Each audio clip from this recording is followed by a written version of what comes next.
السلام عليكم. نتمنى تكونوا كامل بخير وعلى خير. مازلتوا تحضروا الشاورما نتاعكم بالطريقه العاديه، جربوها على طريقتي واكيد راح تعتمدوا الوصفه تجي خير من تاع المحلات مليون مره. وهذاك الدجاج يجي طايب زبده ويجي مشمخ بواحد لاصوص تاع الثوميه، راح تاكلوا اصابعكم وراها. وشوفوا لي هذيك التشميخه وهذاك التشخشيخ اللي في الشاورما تجي بنينه بنينه. قد ما نحكي لكم اقليل في حقها. نروحوا مباشره نحضروا وصفتنا ونقولوا بسم الله. وقبل ما نبداو نقول لكم ما تنساوليش الاعجاب والبارطاج هكا باش يوصل الفيديو لاكبر عدد من المتابعين. اول حاجه عندي صدر ونصف من الدجاج. انا استخدمت هذه الكميه لاني رايحه ندير في المول الكبير. اللي عندها مول صغير كما المول الاسطوري دير فيه الا نصف صدر دجاج وربع، يعني راح يتعمر معها المول. انا هنا راح ندير كميه كبيره. بديت نقص في الدجاج نتاعي الى شرائح كيما نقصوا سكالوب عادي، من بعد نعاودوا نقصوه الى شرائح طوليه تكون نوعا ما خشينه، مش خشينه بزاف ومش رقيقه خلاص. نكمل نقص كامل الكميه، من بعد نروحوا للتتبيله.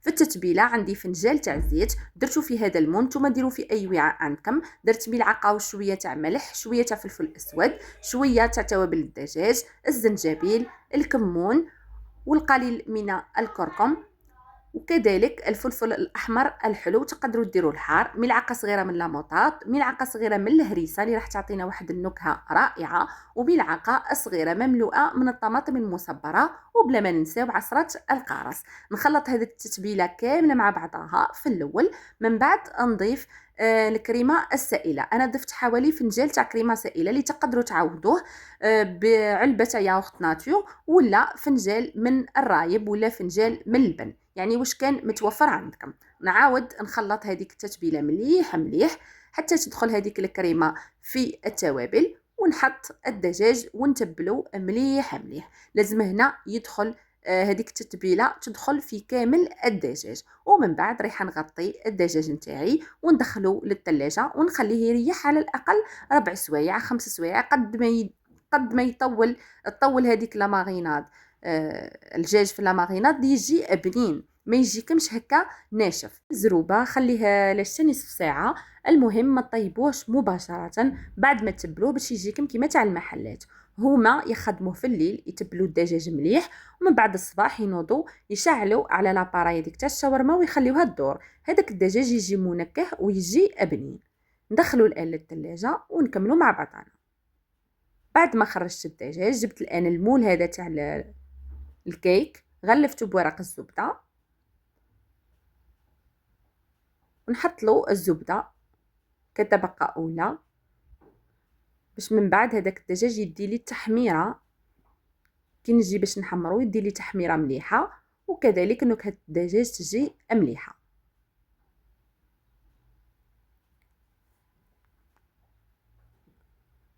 ونفرغ الخليط كامل داخل المول.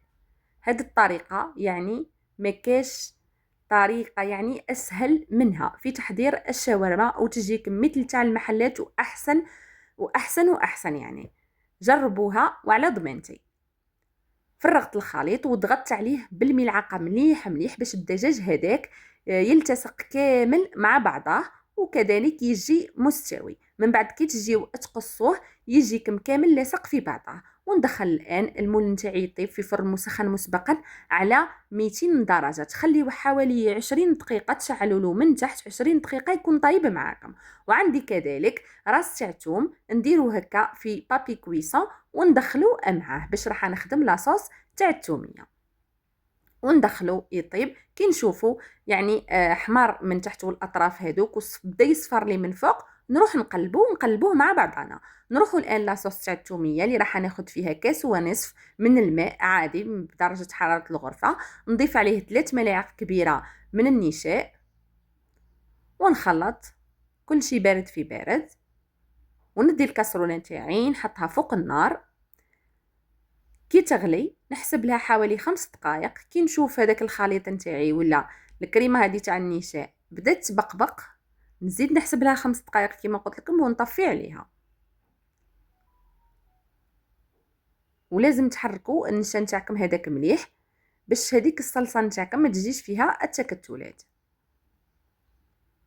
بعد ما عقدت لي فوق النار، جبت صحن هكا يكون بلا وفرغتها في نصو باش تبرد لي تمتم. نخليها تبرد تماما، لازم تبرد خلاص ما تكونش دافيه. من بعد نحطها في الطاس هذا تاع الميكسور.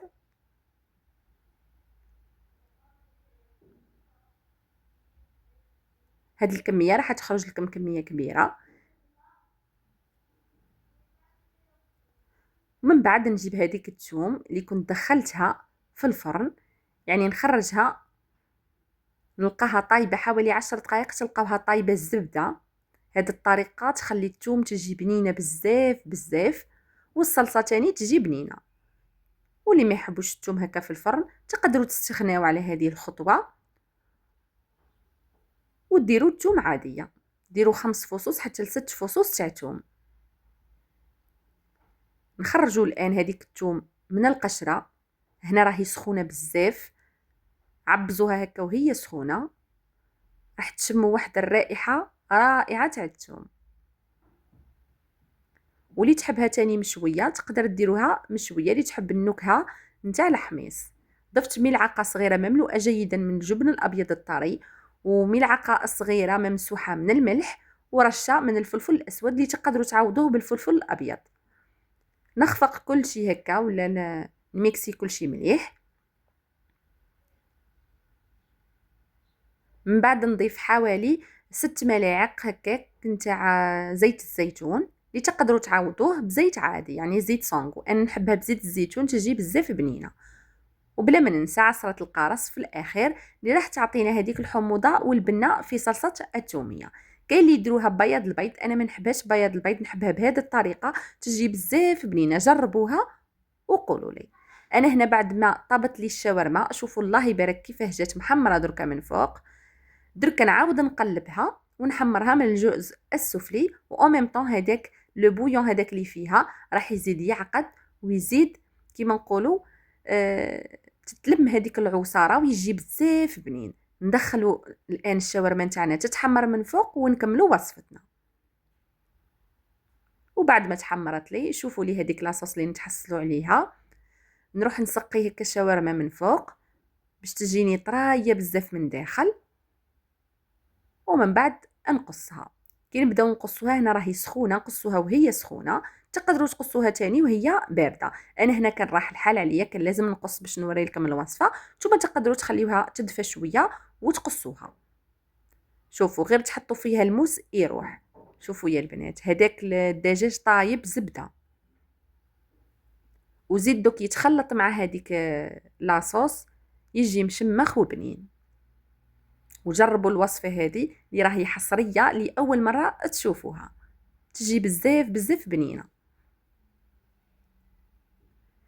نكمل نقطع كامل الكميه، من بعد نخلطها في اللاصوص كما راهو موضح في الصوره.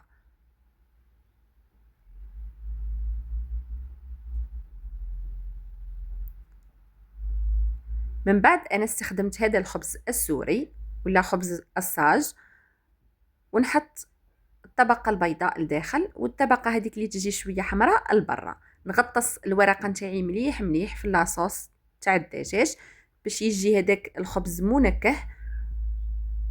ندير القليل من الهريسه، انا نحب الهريسه، اللي ما تحبش الهريسه ما ديرش. وندير كميه معتبره هكا من صلصه الثوميه. انا هذه الكميه درت بها 6 حبات شاورما كبار بزاف. اللي تحب تخرج كميه اكثر من هكا تضيف للشاورما هذيك البطاطا. درت لي كورنيشون باش تعطينا هذيك الحموضه وتكسر لنا الذوق هذاك تاع ما تقهمناش، تجيني تكسر لنا الذوق هذاك تاع الشاورما القاصح. ودرت شرائح من البصل، تقدروا ديروا هنا معدنوس ولا اي حاجه انتم تفضلوها من المخللات. ونضغط مليح مليح، اهم حاجه لازم تضغطوا كي تكونوا تغلقوا في الحبه. وانا هنا ما درت لا بطاطا لا والو، يعني كيما نعرفوا كامل الشاورما الحقيقيه ما فيهاش البطاطا، يعني الشاورما السوريه ما فيهاش البطاطا، تستخدم غير فقط بالدجاج. ندير معكم حبه اخرى في عجاله ونروحوا لصحن التقديم.